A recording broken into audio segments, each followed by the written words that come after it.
朋友们，在日常的生活中帮助我们提炼专注力，守住当下，最好的也是最简单最实用的一个心法呢，就是正念。所谓正呢，就是不颠倒，也就是要做到不被外物所转，被外物所转则为颠倒。通过它，我们可以把这个世界以及我们的身心现象看得非常的清楚。当清楚到一个程度的时候，你会发现并没有一个被物所转的主体，被物所转的那些身心现象其实仍然是外物，也就是说，本来就是如如不动、清净圆满的，连颠倒都不存在。这个时候，正念就会逐渐的随着实证体会的深入而越发的趋于稳定。而提到正念呢，大家千万不要以为就一定只能是盘腿、闭眼，坐在那打坐，或者是只能正念冥想。事实上，正念是一种可以应用在你日常生活和工作当中几乎所有场景的一种心法，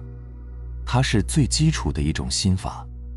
它并不只是局限在你禅定静坐的时候。所谓正念，它的意思就是对当下的实相保有全然的觉知。一定要记住这个，以后一提到正念，你就要知道正念说的其实就是这个意思。这句话就是在告诉你，请即刻在你的日常生活中开始你的修行。记住，正念的练习就是在帮助你跳出你一直以来重复的那个机械化思维，帮助你摆脱大脑的控制，从过去和未来当中挣脱出来，重新回到当下。因为只有在当下，你才是以一种更高级的意识形态存在。这种状态呢，就是临在的状态。这时候你就是你的观察者，这个业力的惯性系统和所有的习惯以及负面的情绪，在这个时候都无法再控制你，也无法再假装是你，继续在你的体内获取新生的能量了。因为你已经发现了你自己内在强大的力量。这种当我作为我的观察者，当我对我的内在进行深刻的自我观察的时候所产生出的能量，这就是我们所说的当下的力量。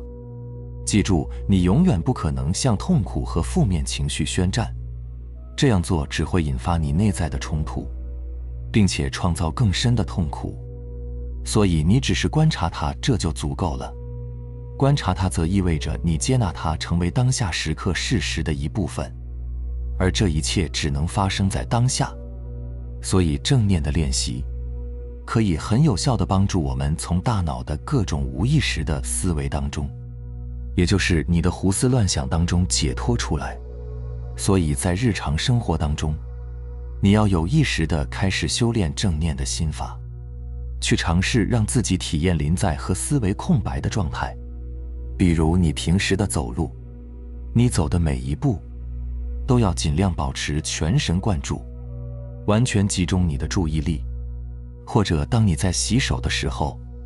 你全然地去关注与洗手相关的所有的感觉，比如水流动的声音和感觉，你手的运动，水流划过你双手皮肤的感觉，洗手液的香味等等。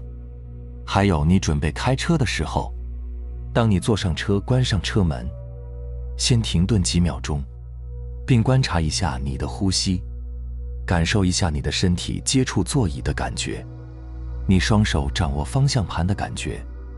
还有当你化妆的时候，你用心地去感受你的每个毛孔吸收精华液的感觉。用睫毛膏的时候，你去感受你的每根睫毛在变长的感觉。总之呢，就是要觉察到那个宁静并且强而有力的临在。走路的时候呢，一个实修的人，他会觉知到他正在走路。坐下的时候呢，一个实修的人，他应该觉知到他正在坐下。躺下的时候，一个实修的人应该觉知到他正在躺下。总之，无论你的身体是何种的姿势，一个真正的实修的人都应该对此有所觉知。这些你猛一听起来可能有点不可思议，因为你活了这么久，从来都不会去关照和在意这些。你可能觉得这些根本就没有用，你不也是活得好好的吗？错了，你活得并没有你想象的那么好，因为你一直都活在你大脑的思维里，活在过去或者未来，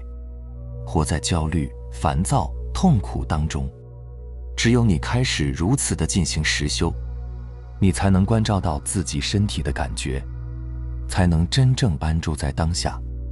因为只有你的身体是处在当下的，你的大脑和思维并不在当下。记住了，只有当下的存在才是你生命的存在。如果说的绝对一点，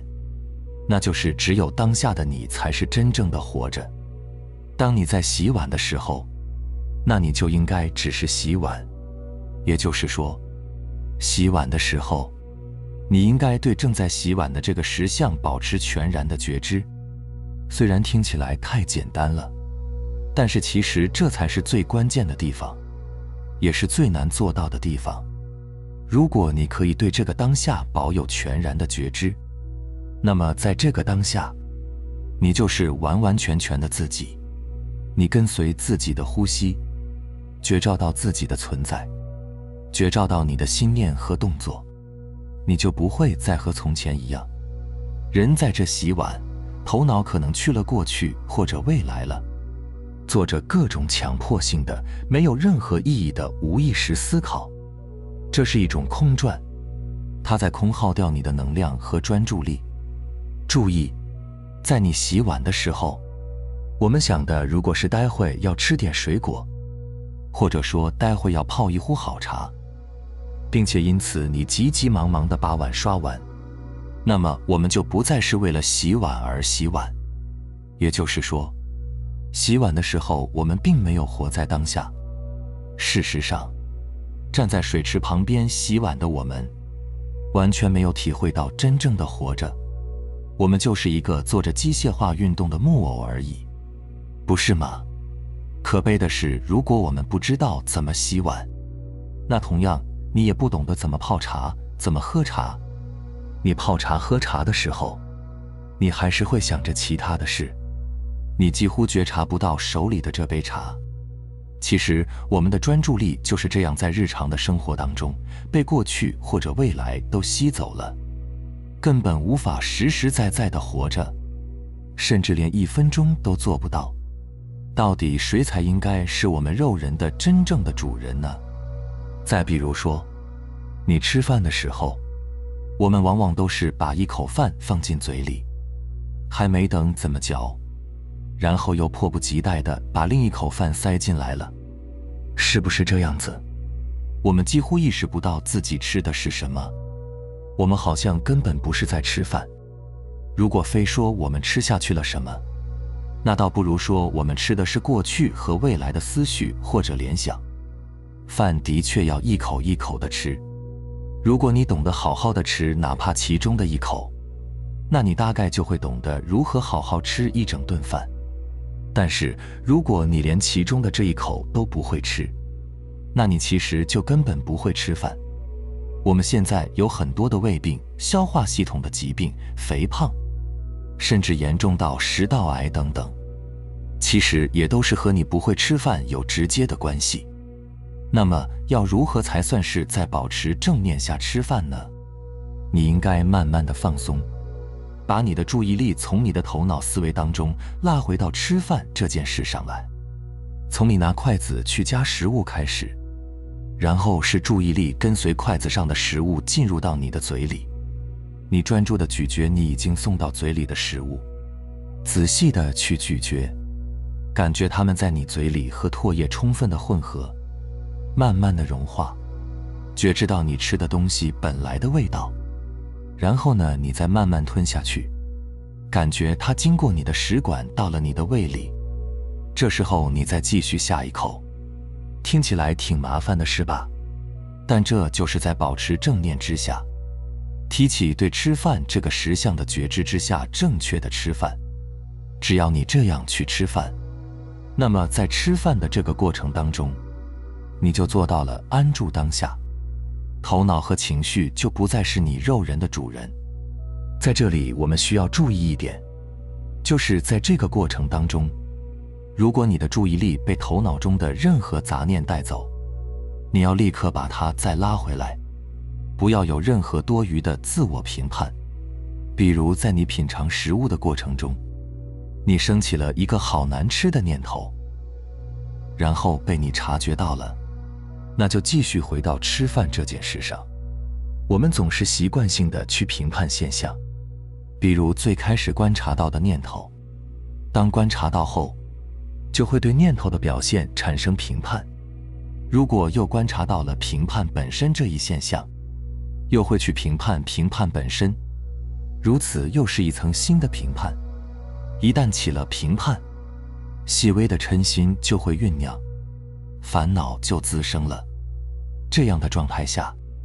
正念就已经遗失。为什么我们讲观照都是如是观？这就是在帮助我们剥离现象的迷惑性，让现象如实的呈现即可。是好是坏那都是妄加分别，都会让我们在好坏的评判中遗失正念。在有观照的前提下，它会让一切现象如实的发生，而不再在内容中妄生造作。最后，别小看上面我们所说的这些，我们的焦虑症、抑郁症，其实完全就可以在这些日常生活的正念练习当中呢，慢慢的得到缓解和疗愈。因为你片刻停下的这个思维，其实就是给你自己的大脑踩下了一个刹车，相当于是一个点刹，让你失控的速度减下来一点。正念呢，其实是每一个修行者都应该具备的最基础的心法，我们需要去认真的感受和练习，明白了吗？好了，非常感谢你能看到这里，希望能对你有所触动和启发。我们下期再见。